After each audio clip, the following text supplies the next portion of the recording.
പശ്ചിമേഷ്യയിൽ സംഘർഷം രൂക്ഷമാവുകയാണ്. പശ്ചിമേഷ്യൻ സംഘർഷം ഇറാനും അമേരിക്കയും മാത്രമല്ല മറ്റ് ഗൾഫ് രാജ്യങ്ങളിലേക്കും വ്യാപിക്കുന്നു എന്ന സൂചനയാണ് അവിടെ നിന്ന് ലഭിക്കുന്നത്. കഴിഞ്ഞ ദിവസം UAEയുടെ 2 കപ്പലുകൾക്ക് നേരെ, എണ്ണ ടാങ്കറുകൾക്ക് നേരെ ഇറാൻ്റെ ആക്രമണമുണ്ടായി. വലിയ തോതിലുള്ള നാശനഷ്ടമാണ് കപ്പലുകൾക്കുണ്ടായത്.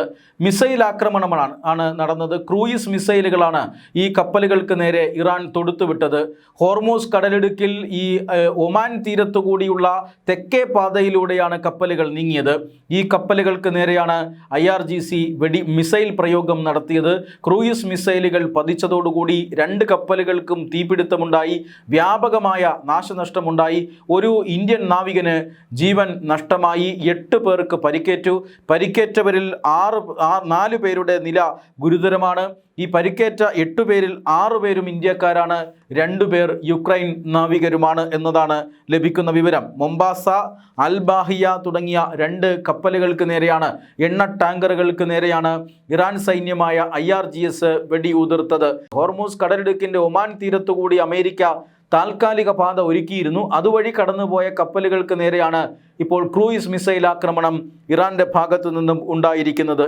ഇതിനെ ശക്തമായി തന്നെ UAE അപലപിച്ചിട്ടുണ്ട്.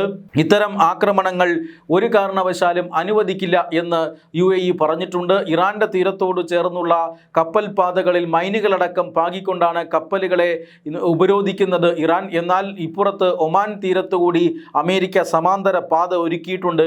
അതുവഴിയാണ് കപ്പലുകൾ ഇപ്പോൾ കടന്നു പോകുന്നത്. ആ കപ്പലുകൾക്കാണ് ഇപ്പോൾ ആക്രമണം ഏറ്റിരിക്കുന്നത്. അമേരിക്ക നടത്തുന്ന ആക്രമണങ്ങൾക്ക് ബദലായി ഗൾഫ് രാജ്യങ്ങളെയാണ് നേരത്തെ തന്നെ ഇറാൻ ആക്രമിച്ചു കൊണ്ടിരിക്കുന്നത്. ഗൾഫ് രാജ്യങ്ങളിലെ അമേരിക്കൻ സെൻറ്ററുകൾക്ക് നേരെയാണ്, അമേരിക്കൻ കേന്ദ്രങ്ങൾക്കും സേനാത്താവളങ്ങൾക്കും നേരെയാണ് ഇറാൻ ആക്രമണം നടത്തിക്കൊണ്ടിരുന്നത്, പ്രത്യാക്രമണം നടത്തിക്കൊണ്ടിരുന്നത്. എന്നാൽ ഇപ്പോൾ ഹോർമൂസ് കടലിടുക്കിലും UAEയുടെ 2 കപ്പലുകളെ ആക്രമിച്ചിരിക്കുന്നു എന്നുള്ളതാണ് ഏറ്റവും പ്രധാനപ്പെട്ട അപ്ഡേറ്റ്. മാത്രമല്ല, ഇതിൽ 6 ഇന്ത്യൻ പൗരന്മാർ പരിക്കേറ്റിരിക്കുന്നു. 8 പേർക്ക് പരിക്കേറ്റു, അതിൽ 4 പേർക്ക് ഗുരുതരമായി പരിക്കേറ്റിരിക്കുന്നു. അതുകൊണ്ട് തന്നെ മരണസംഖ്യ ഉയരാനുള്ള സാധ്യതയെക്കുറിച്ചും ആശങ്കയുണ്ട്. എന്തായാലും ഒരു ഇന്ത്യൻ നാവികന് ജീവൻ നഷ്ടമായിരിക്കുന്നു. അതുകൊണ്ട് തന്നെ ഇന്ത്യയും അതിശക്തമായ പ്രതികരണവുമായി വരും മണിക്കൂറുകളിൽ രംഗത്ത് വരാനുള്ള എല്ലാ സാഹചര്യവുമുണ്ട്. ഹോർമൂസ് കടലിടുക്കിൽ കുടുങ്ങിക്കിടക്കുന്ന ഇന്ത്യൻ നാവികരുടെ വിവരങ്ങൾ ഇന്ത്യ ശേഖരിച്ചു വരികയായിരുന്നു. അവിടെയുള്ള ഇന്ത്യൻ നാവികരുടെ സുരക്ഷ അതീവ പ്രധാനമാണ് രാജ്യത്തിന് എന്ന് പ്രഖ്യാപിച്ചിട്ടുള്ള രാജ്യമാണ് ഇന്ത്യ. അങ്ങനെയുള്ള രാജ്യത്തിൻ്റെ ഒരു നാവികനാണ് ഇന്ന് ഈ ആക്രമണങ്ങളിൽ കൊല്ലപ്പെട്ടിരിക്കുന്നത്. അതുകൊണ്ട് തന്നെ ഇറാനെതിരെ ശക്തമായ പ്രതിഷേധം ഇന്ത്യ അറിയിക്കാനുള്ള സാധ്യതയുണ്ട്. നേരത്തെ ഉപരോധത്തിനിടയിൽ അമേരിക്കൻ ആക്രമണത്തിൽ ഇന്ത്യക്കാരായ 3 നാവികർ കൊല്ലപ്പെട്ടിരുന്നു. ആ 3 നാവികരുടെ കൊലപാതകത്തിനു ശേഷം അമേരിക്കയ്ക്കെതിരെ അതിശക്തമായ പ്രതികരണവും പ്രതിഷേധവുമാണ് ഇന്ത്യ നടത്തിയത്. ഇന്ത്യയിലെ അമേരിക്കൻ സ്ഥാനപതിയെ വിളിച്ചു വരുത്തി ശക്തമായ പ്രതിഷേധം ഇന്ത്യ അറിയിക്കുകയായിരുന്നു. ഡൊണാൾഡ് ട്രംപ് അധികാരമേറ്റതിന് ശേഷം ഇതാദ്യമായിട്ടാണ് ഏതെങ്കിലും കാര്യത്തിനായി അമേരിക്കയുടെ ഇന്ത്യൻ സ്ഥാനപതിയെ വിളിച്ചു വരുത്തി ഇന്ത്യ പ്രതിഷേധം അറിയിക്കുന്നത്. അതിപ്പോൾ ഈ ഇറാനിൽ ഹോർമൂസ് കടലിടുക്കിൽ നടന്ന ആക്രമണത്തിൽ 3 ഇന്ത്യൻ നാവികർ കൊല്ലപ്പെട്ടതോടുകൂടി നടന്നു എന്നുള്ളതാണ്. അതായത് ശക്തമായിട്ടാണ് അമേരിക്കയ്ക്കെതിരെ അന്ന് ഇന്ത്യ നിലപാടെടുത്തത്. അമേരിക്കയുടെ ഈ പ്രവൃത്തിക്കെതിരെ ഇന്ത്യ ശക്തമായി അപലപിച്ചിരുന്നു.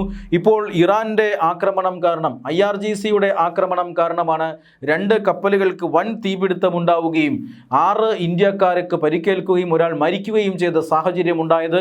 അതുകൊണ്ട് തന്നെ അതിശക്തമായ ഒരു പ്രതിഷേധം അത് ഇന്ത്യയുടെ ഭാഗത്തു നിന്നും ഉണ്ടാകും എന്നാണ് കരുതപ്പെടുന്നത്. അതേസമയം ശക്തമായ ആക്രമണ നീക്കവുമായി മുന്നോട്ട് പോവുകയാണ് ഇറാനിൽ അമേരിക്കയ്ക്കൊപ്പം ഇസ്രായേൽ ചേരുന്നില്ല എന്നത് ശ്രദ്ധിക്കേണ്ട കാര്യമാണ്.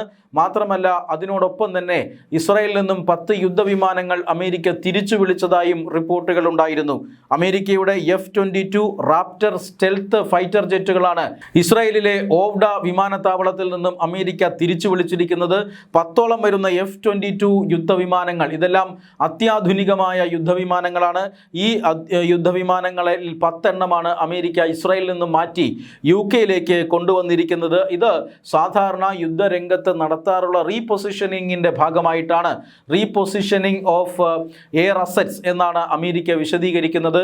പക്ഷേ അതേസമയം സംയുക്തമായിട്ടാണ് ഫെബ്രുവരിയിൽ യുദ്ധം ആരംഭിച്ചിരുന്നത്. ഫെബ്രുവരിയിൽ ആണ് ഈ ഒരു വിമാനങ്ങൾ അവിടെ ഇസ്രായേൽ വ്യോമതാവളത്തിൽ വിന്യസിച്ചിരുന്നത്. ഇറാനെതിരായിട്ടുള്ള സൈനിക നടപടിക്ക് മുന്നോടിയായിട്ടാണ് യുദ്ധവിമാനങ്ങൾ അമേരിക്ക വിന്യസിച്ചിരുന്നത്. ഈ യുദ്ധവിമാനങ്ങൾക്കൊപ്പം അമേരിക്കയും ഇസ്രായേലും സംയുക്തമായിട്ടാണ് ഇറാനിൽ ആക്രമണം നടത്തിയിരുന്നത്. ആദ്യ ആക്രമണം ദിവസം തന്നെ ഇറാൻ്റെ പരമോന്നത നേതാവ് ആയത്തുള്ള ഖമീനി കൊല്ലപ്പെട്ടതെല്ലാം നമ്മൾ കണ്ടതാണ്. പക്ഷേ ഇപ്പോൾ രണ്ടാം ഘട്ടത്തിൽ അമേരിക്ക ആക്രമണം തുടങ്ങിയിരിക്കുന്നു. ഇസ്രായേൽ ഇതുവരെ ഒപ്പം ചേർന്നിട്ടില്ല എന്നത് ശ്രദ്ധിക്കേണ്ട കാര്യമാണ്. ഇസ്രായേലും ഉടൻ ഒപ്പം ചേരുമെന്നാണ് പ്രതീക്ഷ.